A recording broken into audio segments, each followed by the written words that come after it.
আয়োজন, শ্রীরামচন্দ্রের আরাধনা। সরস্বতী পুজোর আগের দিন ভগবান শ্রীরামচন্দ্রের পুজোর মধ্য দিয়ে মানুষের কাছে পৌঁছতে চাইছে তারকেশ্বর ভীমপুরের সিন্ধু দাস ও তার সহকর্মীরা। তারকেশ্বর ভীমপুরের শ্রীরামচন্দ্রের পুজো এই বছর তৃতীয়তম বর্ষে পদার্পণ করল। পূজা উপলক্ষে সকাল থেকে যজ্ঞ চলে, পূজার্চনা আরতি করা হয়, ফুল দিয়ে সাজানো রয়েছে ভারত মাতার ছবিও। অযোধ্যার শ্রী রামচন্দ্রের যে প্রতিষ্ঠা হয়েছিল, দেখতে দেখতে 3 বছর পার হয়ে গেল।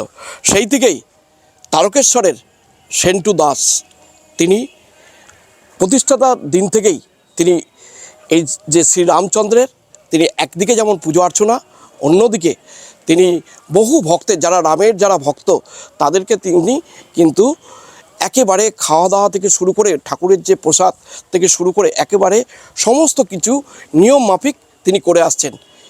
পূজার পাশাপাশি ভোগ প্রসাদ বিতরণ, শ্রীরামচন্দ্রের পুজো উপলক্ষে সারাদিন নাম সংকীর্তনের আয়োজন করা হয়। দূর দূরান্ত থেকে আসেন ভক্তরা, খুশি এলাকাবাসী। এই আয়োজনের জন্য আমরা আয়োজন করতে পেরে আমরা খুব খুশি, কারণ প্রত্যেক বছরের ন্যায় আমরা এবছরও রামের জন্মদিন উপলক্ষে আমরা এই আয়োজন করতে পেরেছি। বহু মানুষ এখানে আসেন নিষ্ঠার সাথে, সকাল থেকে যে যে প্রোগ্রাম হওয়া উচিত, যে যে নিয়ম মাফিক সব কিছুটাই আমরা করে থাকি। আমরা এই ভোগ আয়োজন করতে পেরে প্রত্যেকটি মানুষের জন্য এটা নিয়ে আমরা তো খুব খুশি। এটা নিয়ে শ্রীরামচন্দ্রের প্রাণ প্রতিষ্ঠার 3য় বছর, মন্দির উদ্বোধনের 2য় বর্ষ উদযাপন।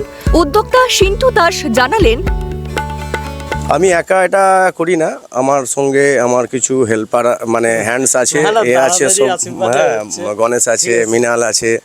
তো আমরা এই প্রথম বছর এটা উদ্যোক্তা নিয়েছিলাম যে যেহেতু ওটা ঘোষণা করা হয়েছিল সব জায়গায় যেন একটু হরিনাম সংকীর্তন হয়, যেন এটা রাম প্রাণ প্রতিষ্ঠাতা, এটা আমাদের বড় অ্যাচিভমেন্ট। তো সেই হিসেবেই করে আসছি, আর বন্ধ করিনি, প্রতি বছর চালিয়ে যাচ্ছি। খুব ভালো লাগে, খুবই আনন্দ পাই জিনিসটা করে, কারণ এখানে আমাদের প্রতিবেশী গ্রাম থেকে যে ভীমপুর গ্রাম, এখানে সবাই খুব উৎসাহী ব্যাপারটাতে, এবং সবাই আসে, বাড়ির মায়েরা বোনেরা সবাই এখানে একটু প্রসাদ খাওয়ার জন্য আসেন। তো আমরা খুবই আনন্দিত এই ব্যাপারটা করতে পেরে।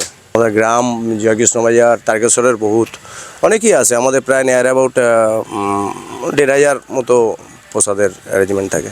রামের কাছে কি প্রার্থনা করবেন, কি চাইবেন?